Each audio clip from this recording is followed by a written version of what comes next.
Doing super good. I'm excited to get busy talking about some good topics. What are we talking about today? Fun. So I thought we'd start with elderberries today and talk about that.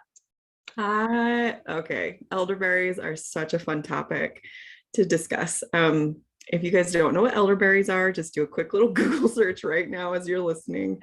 Elderberries are this really tiny little blackberry, not like the that's it's a berry that is the color like dark black, that you can find in growing in lots of different places. Some people cultivate them in their backyards. Other people go actually harvest them in the wild. Where I live, there's a canyon like 5 minutes away from me, and in the fall there are elderberry bushes all over the place, literally all over the place, and you can go and find elderberries everywhere. But let's talk about what elderberry is. What does it do for us? How does it help us? Why are we even talking about elderberries today? Um, I don't know if you guys have heard of elderberries. If you've been in a health food store in the last couple of years, you've probably seen products with the word elderberry on it, but that doesn't mean that you know what it is. So let's talk about it. Laura, do you want to walk us through what the elderberry is, or do you want me to talk about that? Go ahead. Okay, so super fun. So the elderberry bush from, I just did a quick little research before we jumped on, and I learned that the elderberry plant is actually native to Europe, but apparently, like a lot of plants, it can grow in a lot of different places. And it doesn't grow into like a tree. It truly is like a bush. And when I've seen them growing in people's yards or in the wild, they don't they don't like take over the space. They probably take up maybe 3 to 4 feet in width or diameter, and they can grow upwards of probably 6 to 8-ish feet. But they kind of stay contained. I think they continually grow new shoots out on the side, but they kind of stay in this their own little space. Unlike other plants, right? They just kind of take over and are a little bit more invasive. Um, anyway, so lots of fun things about the elderberry plant, I should say. In the springtime, okay, how the plant grows is like obviously it has branches and bushes, like branch leaves or branch stalks is what I meant, and it grows little leaves on it that remind me of like an apricot tree kind of a leaf, or a peach tree. It's kind of like a triangle shaped leaf. Mhm. Um, and in the springtime, you start seeing like this whole entire flat space start producing in a certain patch on one of the branches. And pretty soon you start seeing all these really white flowers, tiny little white flowers that pop up on this it's like a little saucer almost. Mhm. And it's probably only about that big. The biggest that I've seen is like that big. Okay. Is that like 4 or 5 inches in diameter, 6 inches in diameter? And so the white flowers come on in the spring, and then it's kind of cool because then the flowers actually die back. And when the flowers die back, then you start seeing the little balls start forming in the space of the flower. Mhm. I don't know all the technical jargon. I'm sure that the bees have to come and pollinate things in order for the berry to actually start growing. But the berry starts growing in that space. And then again, you have, as it grows throughout the summer and into the fall, you start seeing the elderberries, which is the little balls that grow. And they're tiny at the beginning. They just get a little bit bigger, but they're not very big at all by the time that they're full maturity. Full grown, probably half an inch, Yeah, not even or of an inch, something like that. tiny, like maybe even a centimeter, or I don't Mhm. know. They're little berries, but Mhm. they're really dark. I want to say black, a really, really rich, dark blue, purpley color when they're ripe. Before they turn ripe, they kind of are a red, green, any variation of a green color or a red color. Um, anyway, so it's just, and sometimes you get like a bunch of elderberries that isn't fully ripe, just like all things like grapes. Like some things are ripe and other things are not fully ripe at the same time. So that's kind of the growing process of an elderberry bush.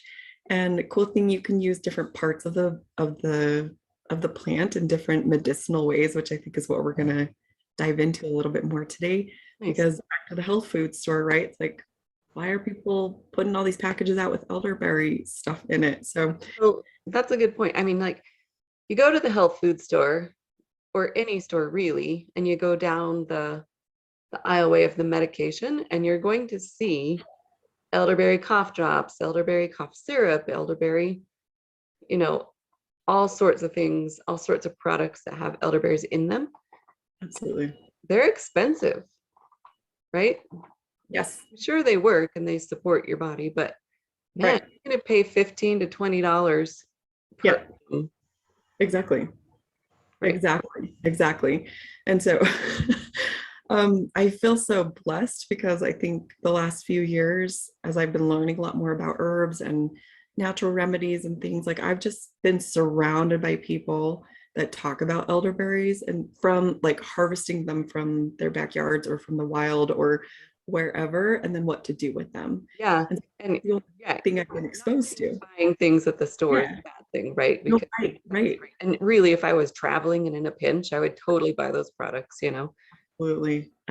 But it's way more economical to learn about the elderberry Mm. plant and to make some things at home in order to help support your health. So absolutely love it.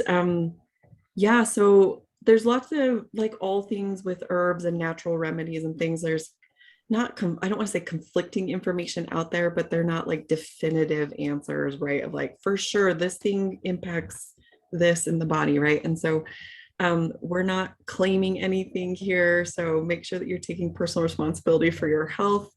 Do your own research, make sure you're making the right choices for you.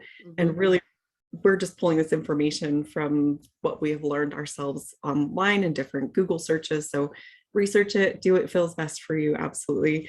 Having said that, though, elderberries are very well known to support the immune system. So I personally feel confident using them in that way. I do too. It's been done for a really long time.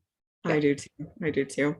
Some other things that have been found in elderberries is that they're high in different types of nutrients. They're high in vitamin C, which is, we know from lots of different science and research that vitamin C is really important to help support our immune system. Yeah. Also really high in fiber, different phenolic acids, flavonols, and a couple other nutrients that are important for our body. Right. I don't know if you guys have heard, but like the dark fruits and things are really good. Like we need to eat the full color, the full spectrum of colors, right? And elderberries fall into that really rare category that like blueberries fall into because of their dark black purpley color. Yeah. Antioxidants, right? So super cool. Laura mentioned that they really help to support our immune system. I personally, when I'm starting to feel a little bit of a cold symptom, I pop my elderberry stuff in my mouth and start getting it into my body. And they've done research about people that like they've looked at different people that are sick, right? And like two separate groups. The one group they gave some elderberry extract, the other group they didn't. And the people that were taking the elderberry products just got fat. They got better quicker than the people that didn't. So it just helps to support the healing process in the body, right? Which, hello, who doesn't want that? We already mentioned antioxidants. They're super good. There's some interesting information that they may be good for heart health and helping to support your digestive flow, like moving your bowel movements through, things like that. So interesting things about the elderberry plant that are really, really cool. So lots of things to learn, but let's dive into what do we do? Like, what do we actually do with them? Laura, have you ever made any elderberry things in your own? Like I'm a newbie when it comes to elderberries. Yeah. I've done a few things, and I've mostly just bought dried elderberries online. Cool. Experimented with those. So Cool. I usually just buy mine on Amazon. Awesome. We'll share where she gets hers from, but I like to just buy a pound of them on Amazon, and there's two brands that I trust on there. They're both organic and really good quality. So Frontier Co-op is one, and then Star West Botanicals is the other one. And I checked the prices. They're both about $23 a pound. So great. A pound of dried elderberries for $23. And it's going to make a ton Yes. ton of elderberry products for you. So Absolutely. pretty much the only thing I've done, I've made an elderberry syrup, and that was my favorite recently. So, and then I've also made another version of that, and I've added some like gelatin to it, and I've made little tiny like gummies. I've done that in the past. I forgot that I've done that in the past. Yeah, for that one you need some kind of a mold, or you can just like put it in a pan like you would make jello and just Right. cut it into little pieces. Something like that. Right. And I like to pop those into the freezer, Yeah. and then I can just pull them out as needed, and we can just take those when we need them. Then I have it on hand. But the elderberry syrup is one of the simplest things you can do. You just take your dried elderberries, put them in a saucepan, and put in like double the amount of water.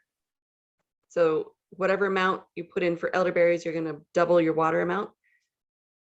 You don't have to be super precise with it. And then you cook it for 20 minutes, strain out the elderberries, and then add in some raw honey. And then you have elderberry syrup. That's all you have to do. Usually my ratio on that, when I'm done with the liquid, when I strain out my elderberries, I have about 1.5 cups of water to 1/2 cup of honey. So that's kind of a good ratio for what you're looking for sweetness, but you can adjust the sweetness down or up if you want to. So Yeah, something absolutely. fantastic to give to kids because they love it. It's so yummy. Like, it's super sweet. They like taking it. So that's something that I give my kids. Absolutely. And I loved how you talked about like the different ratios, right? Like I've never thought about elderberry syrup honestly from a ratio perspective. Mhm. I love learning those things because that feels really empowering to understand like this is the ratio. I just follow a recipe and I follow a recipe. So Yeah. that just helped empower me like, ratios. Following recipes is really good as you're learning for sure. So yeah. Cool. One thing that I've always seen in the recipes that I love adding into my elderberry syrup is a cinnamon stick or just dried cinnamon. For I sure. also add in some cloves and then ginger. So if you don't, I always just buy like a fresh ginger root at the grocery store when I'm there. So I always have some on hand, and so I love to just throw that in with my elderberry syrup because what the cinnamon and the cloves and the ginger do is they infuse into that elderberry liquid Mhm. and they add some really solid healing properties as well. Sure. Yeah, you can add citrus in. I like to add like some dried rose hips, which are also really high in vitamin C. Yep. That's a great, I've never thought about that. I'm gonna do that next time I make elderberry syrup. Yeah. Yeah. That's cool. Um, you I mentioned that I cook my elderberries. Do you want to talk about why we need to cook them? Yes, let's talk about that. So like I was mentioning, lots of different cool things that we can do with the elderberry plant in general. So we're just talking about the berry right now that is primarily harvested in the fall time. And you can also, we'll talk about the elder flower in just a minute, but as we harvest, whether you buy the dried ingredients from an online source or from from the health food store or wherever you get them. I also love mountain rose herbs. They're a phenomenal resource for dried herbs and all sorts of things. They Absolutely. have I love them too. elderberries. They often have elderberries in stock. So um, yes, and okay, so why was I saying that? Because Well, you got to cook the berries. cook them. Thank you. I was like, why was I talking about that? So you get your you get your dried berries, or if you harvest them from the wild, you're gonna have fresh berries. But really, there's some interesting components to the elderberry plant and the elderberry itself. There's actually some toxins in the berry and the leaves and the branches, I think, as well, that tell us that we don't want to eat this plant raw. And so if you do end up eating it raw, it's not going to kill you. So it's not something that's like crazy scary, but it may cause some digestive discomfort. So we definitely don't recommend eating it raw. I've never done it I'm not going to do it, not planning on it anytime soon. But as long as we cook the elderberries and the parts of the elder plant that we're using, then it reduces that toxin and it makes it 100% okay for us to consume and ingest. Yeah, in I've turn. heard that the red variety has a lot more of the toxin in it. Oh, right, because there are different varieties. So when you Right. get your elderberries, make sure you get the ones that are called the black, or like in the name of it, it says Negro or something like that, right? Like I forget the actual name. I can look it up here real quick. But anyway, yeah. So make sure you get the black variety of elderberries.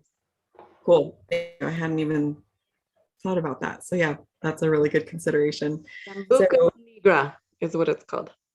okay, that makes sense. That's the word for black. Yeah. Okay, so yeah, so we get our elderberries dried or fresh form and we cook them and we add all the yummy good things to it as we want. One thing with the elder syrup idea is to cool your liquid down once you strain out all the physical parts of it, to cool your liquid down, especially if you're using raw honey, because you don't want to heat up your raw honey because then you lose all those amazing properties from your raw honey. So make sure that you add that in. And then I don't know about you, Laura, like I keep my elderberry syrup in my fridge just in like a mason jar, and I only drink That's what I do too. like a tablespoon or two, depending on my symptoms. Once a day, a couple times a day. You can drink it every day just to keep yourself in a really good, healthy space. But I usually am not that diligent, so I just usually use it when I'm starting to not feel super hot, Right. or in fall time, like when people generally get sick and overall. So that's when I usually. I just keep mine in my fridge and I just sip it. Yep. Like take a sip every day. And how long does yours last? Have you noticed how long it lasts? I would think it would last for a month or two. Mm-hmm. Is Yep. that about right?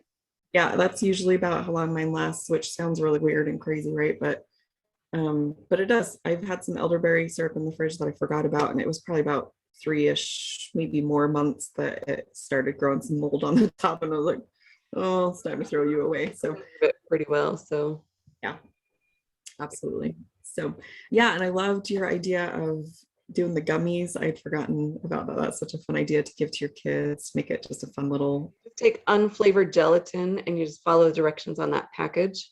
Yep. Your liquid ratio and just make jello, really. So cool. Such a cool idea. One thing that I actually did just recently is because in the past I've made elderberry syrup and I just threw away all of the physical discard, right? Like the stuff that you strain out, which is all the elderberry, the actual berries, Right. and the cloves and the ginger and everything. This last time that I made it, I actually decided, you know what? Maybe I'm going to keep all that. So I actually just re-dehydrated all of it into the clumps. So if you don't have a dehydrator, just throw it on a cookie sheet pan and throw it in your oven at a low, very, very low temperature, or put it in a room where there's a lot of sunlight so it can just slowly dehydrate. And once it's fully dehydrated, I just put it in a bag. And then when I'm making some like loose leaf tea or just any type of tea, I actually just add a little clump of that into my tea. So I'm still getting some of those extra benefits of elderberry. So I'm like, that was a cool thing to learn how to do. Fun. Awesome. Yeah. So I want to explain just a quick difference. I keep talking about like the dried elderberries versus fresh elderberries. And there's just one tiny little difference, as Laura explained to us the ratios. Up until a couple of weeks ago, I had only ever made elderberry syrup with dried elderberries, which is a great thing to do. They're easy to store. They store for quite a long time. I just actually always keep elderberries in my like food storage thing. I have a package where I keep a lot of herbs, and elderberries are always in there. So that's always how I've made it. But recently I just harvested my own elderberries from that were on the plant. So we harvested them ourselves, brought them home, took them off the little whatever you want to call them. I don't know, like you removed all the berries one by one. And then we made some elderberry syrup, but we were looking up recipes. A friend of mine and I were working on this together and looked up some recipes, and we couldn't believe how little water you needed when you used fresh elderberries. Right. And we were Which makes really sense. confused by that. Well, you're rehydrating basically, right? Yeah, there you are. Yep. So as we did it, I was like, okay, I mean, it only, how many elderberries did we have? I think we had like at least 2 cups of elderberries, that's a lot, like when you're harvesting one elderberry at a time. So I think we had about 2 cups of elderberries, maybe 3, I can't remember exactly, but, and it only required 1/4 of a cup of water. So it Hmm. was just a tiny little splash of water. And I was like, are you kidding me? Hmm. So put the lid on, let it start cooking, put all the same ingredients in, right? Like the cinnamon and the clove and the ginger and all the other things that I put in my other elderberry syrup from dried berries. And let it go, checked on it like 10-15 minutes later, pulled the lid off, and the whole pot had filled up with water because all the berries were releasing all their juices. And I was like, okay, that makes a lot of sense. So it depends on what you're using from the beginning, but I would imagine most people are going to use the dried form. So make sure that you're putting plenty of water in to rehydrate them. But if you're ever deciding to harvest your own berries and starting from scratch, you only need a tiny bit of water in there, and the berries will do the rest of the liquid work. Good to know. I know, kind of random, huh?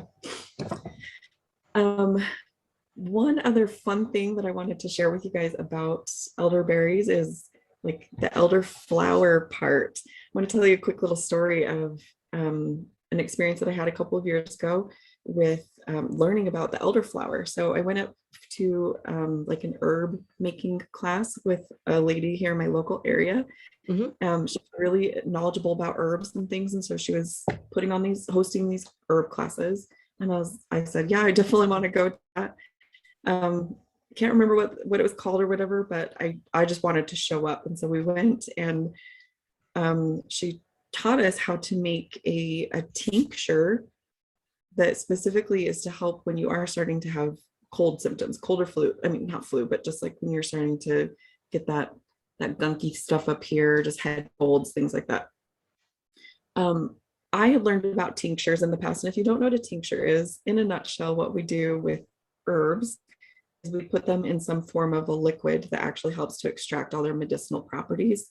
And then we remove the herbs from that liquid, and the liquid that's remaining behind is what you take internally, and it helps all those medicinal properties to get into your body to help you to heal.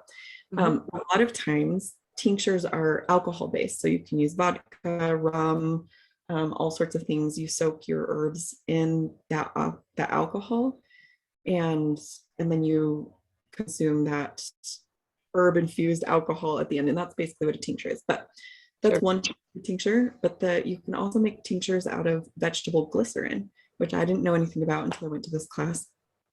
And as she was teaching us, and I'm not going to share the exact recipe because I can't remember the exact recipe with you guys, but we were making this tincture, and she said, we're not going to make it out of alcohol, we're going to make it out of vegetable glycerin. And I was like, okay, I have no idea what we're doing. It was kind of a new experience for me, but she has like a ton of land, and so we actually went out onto her property to like harvest.